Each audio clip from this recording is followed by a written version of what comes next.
Hi guys and welcome to Steve's Kitchen. 4th of July is upon us again, and at Steve's Kitchen I'm going to be showing you all sorts of wonderful treats you can make to celebrate the 4th of July. Today we're going to be making those Jello shots that everyone loves, but we're going to be making them with a 4th of July twist on them. They taste wonderful, they look fantastic. You can make them with or without alcohol, guys, so this is great for any sort of party. Let me show you how.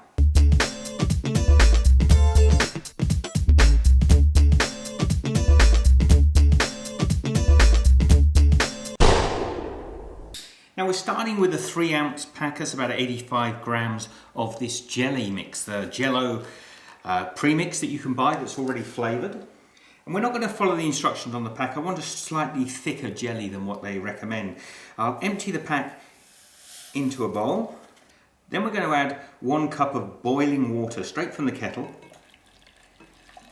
And just mix that through. We want to dissolve that jelly in there.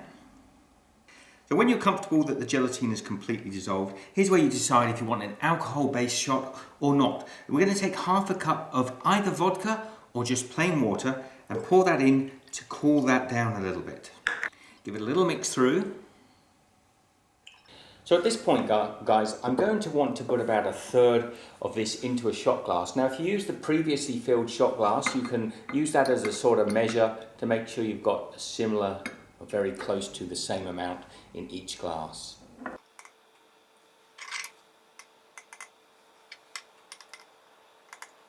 So there I've got 6 little shot glasses with my blue Jello in there, alcohol or alcohol-free, your choice. And we're going to leave those on a tray in the fridge just to let them set completely. Now when you're comfortable your blue jelly is set, and it'll take at least maybe 3 hours, we're going to take 1 cup of cream into a saucepan and 25 grams of superfine sugar, that's Castor sugar. It's about 1 ounce.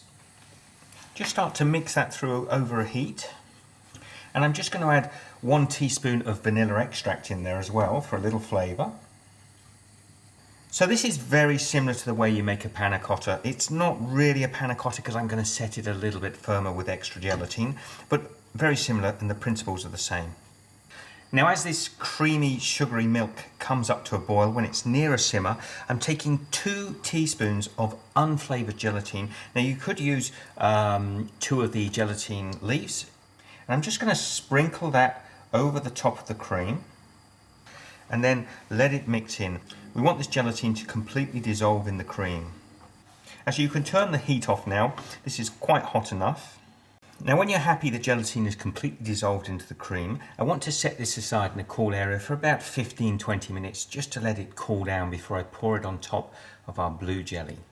Now I've allowed my cream to cool down, but it's still runny, and I've poured it into a little pouring glass, and we've just got to very carefully now pour it in on top of the blue, and again we're looking for about 1/3 of the way up, another 1/3.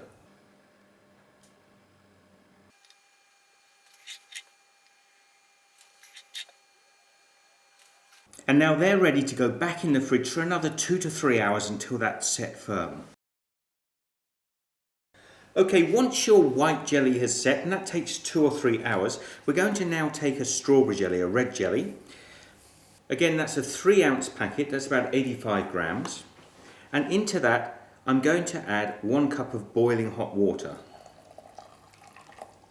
And then once you're certain that the gelatin is completely dissolved, we're going to take half a cup of water or vodka, depending on whether you're using the alcoholic version of these shots. Just add that into there and stir it round. So we're going to set this jelly aside now and let it completely cool down. We want it to be quite cool to the touch, not set, but when we pour it on top of these jellies, if it's warm, it's going to destroy the actual white jelly, so we've got to be careful. Okay, this is completely optional, but I want to decorate my shots with a little cherry. Now I want the cherries on the stalk like this, and I've got one of these cherry pitters, I don't know if you've got one, and as I say, this is optional, but I pop the cherry in sideways into the pitter and just push the pip out.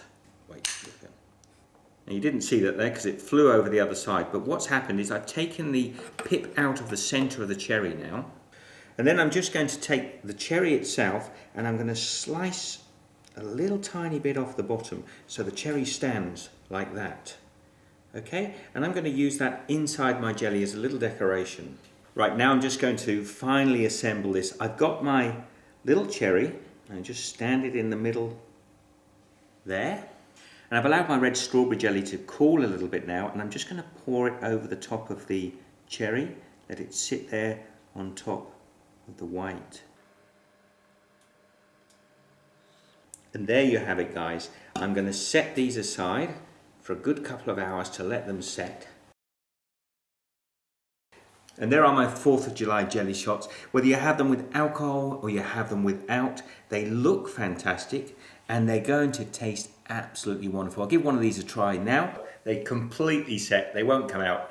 And if I pop my cherry, I can pull the stalk off like that, and you've got a completely edible 4th of July celebration. Now they do look a little bit like the French flag as well, so vive la France, my French friends. Let's give this a try. Okay, I'm going to take the cherry, a little bit of the cream as well, all in one shot. That is delicious, and because I took the pip out of there, you can eat the whole thing. Tastes wonderful, guys. Let these come back up to room temperature. Serve them on 4th of July. Keep a watch out. I've got a lot of other 4th of July recipes this week. Be good. Oh, that cream. Delicious. Thanks for watching again, guys. Be good. See you in the next video. Thanks for watching, guys. My subscription button is above, as always, in a couple of links and videos. It's a lot of fun making these recipes. I hope you're enjoying them. Comments down below if you've made something similar in the past. Comments down below